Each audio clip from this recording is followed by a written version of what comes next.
Hi, everyone. The threat for snow and ice in the deep south continues to grow as we go into this week. Hi, everybody. I'm Chief Meteorologist Chris Justice. This system could impact millions with snow and ice. Here's what the European shows. It's one of many that are showing this threat. If you are new to this channel, please consider going ahead and liking this video. Let me know where you're watching from. That helps me so much. Subscribe to this channel if you don't already and turn on notifications.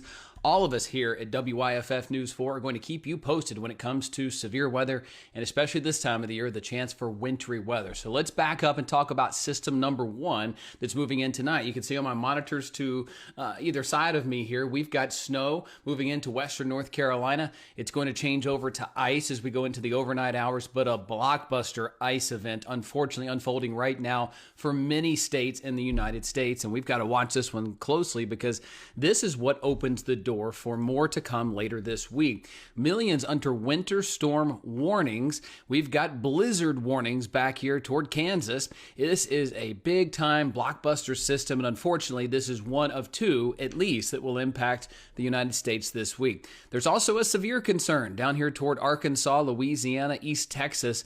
There are tornado watches on the southern warm sector side of this. So what's going to unfold tonight? Well, let's unpack it here for you. Some snow moved into the mountains of North Carolina tonight. It changes over to ice. The reason being is there's a warm pocket of air in the upper parts of the atmosphere. So that snow falls and melts, falls as rain, but at the surface, it's 32 or below. So it lands as ice and coats everything. That's honestly the worst precipitation you can get in wintertime. As we look up toward the Midwest here, this is a big time system from Ohio toward Minnesota, back through parts of Indiana into Kentucky. Ice and snow, the big deal with this one. It's going to leave a path of at least 4 to 5 inches of snow with some higher amounts here in the 9 to 12 inch range. But you throw on top of that, on the southern side of that big snow swath, you have snow and ice. Look at some of these numbers here in Kentucky. A half an inch to an inch back towards southern Indiana and Ohio. This is a big time system, and it's moving toward the east. As we look at the eastern facing slopes of western North Carolina from Beech Mountain, Boone, those southern sides are going to be slick.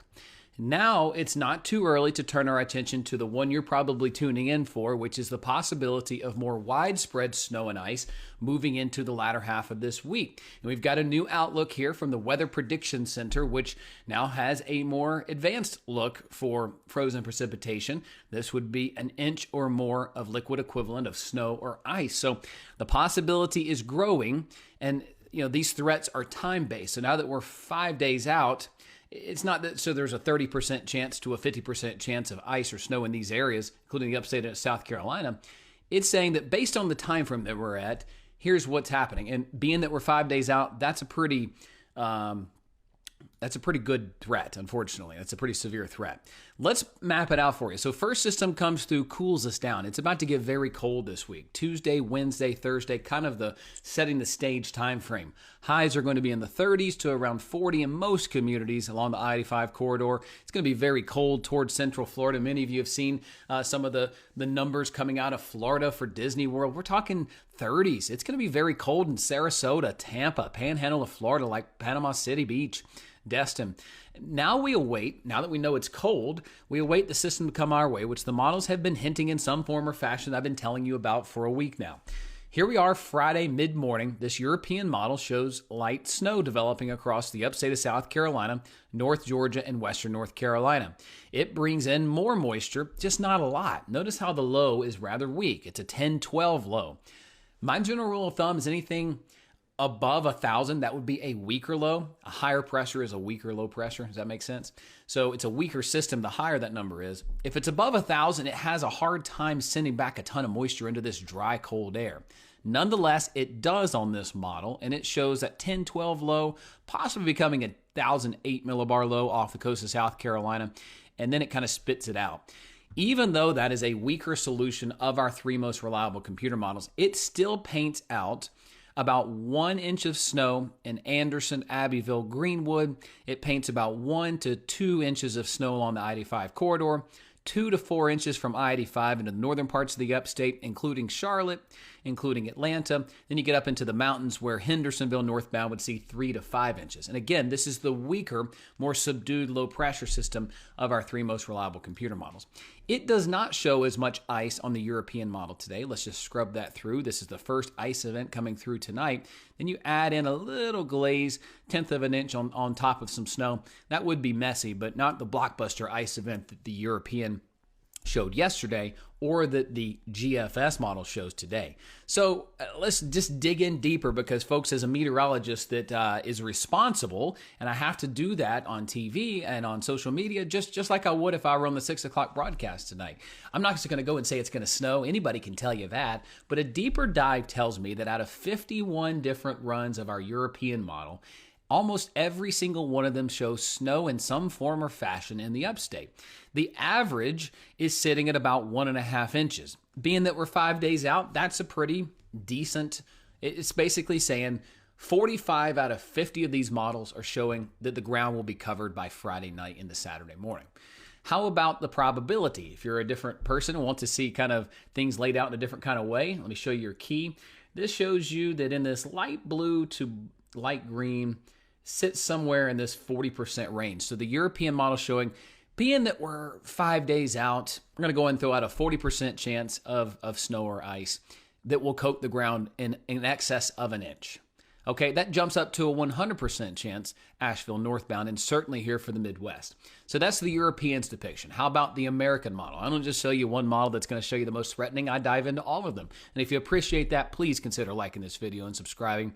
I take my job seriously, whether I'm on TV or here online with you, and I like our two-way conversation. So please also let me know where you're watching from in the comments section.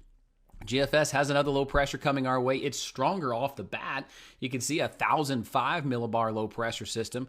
It spits in snow widespread into the afternoon of Friday, one of those days where the kids, some school districts let them go to school and then they get out about halfway through the day. Don't you remember those days growing up? It was kind of magical, right? You get all excited. Teachers would throw on a movie in the morning just to kind of pass the time because who's concentrating on that whenever there's snow coming in? Nonetheless, this was showed by Friday evening, widespread snows breaking out across Charlotte, up through western North Carolina. Atlanta metro is a mix of rain, snow, and sleet. And then you've got the upstate of South Carolina breaking out into widespread snow that could be heavy. Then comes the warm nose. You got 1,008 millibar low kicking in here, some warmer air in the middle parts of the atmosphere. So what that would do is transition that to ice. Unfortunately, in the upstate, would likely get a layer of snow, then ice on top of that going into Friday evening. This would be 11 o'clock through midnight. That would be the peak of the ice event. After midnight, this is quickly moving out. And when you wake up on Saturday morning, the precipitation is done falling, and this thing developed into a strong sub 1,000 millibar low. That means it's throwing back a lot of moisture for parts of Norfolk up through the Midwest into New England. That would be a big system up there as well, while the rest of us are pulling out from some cold snow and ice. How much, you might ask? Well, remember, there was a pretty good shot of some snow on the beginning of that. So the GFS model paints about an inch of snow, 1/2 inch to an inch in Columbia, through Augusta, through Atlanta. You go north of Metro Atlanta through Greenville, Anderson, and Spartanburg. That's 3 to 4 inches. And then you've got basically 4 to 6 inches up to the I-85 to I-40 corridor. And then here in this I-40 corridor northbound, that's 8 to 12 inches of snow with these higher peaks above 4,000 feet. Beech Mountain, Boone, getting about a foot, maybe 14 inches of snow in this scenario. Oh, but the GFS didn't just show snow, right? Remember that. It also shows ice, and unfortunately a lot of it. So imagine getting 2 to 4 inches of snow with about 1/4 of an inch of glaze of ice on it here along the I-85 corridor. The I-85 corridor is notorious from Charlotte to Spartanburg to Greenville to Anderson to Atlanta for being Ice-mageddon, all right? And the reason why is the engineers built I-85 at the foot of the mountains. That's right where the temperature wants to be a little bit warmer than a little bit colder because it's lower elevation. That's why if you get ice, it's almost always setting up shop right here in the I-85 corridor. I-40 is similar, that it separates lower mountains from higher mountains. They were no dummies when they built those interstates. They tried to do it at the easiest spot possible and did it in these areas. So yeah, ice on this GFS America model is a real problem. And looking at the GFS, I mean, Out of 30 different runs, almost every single one of them, except for 1, 2, 3, 4, 5, 6, 7.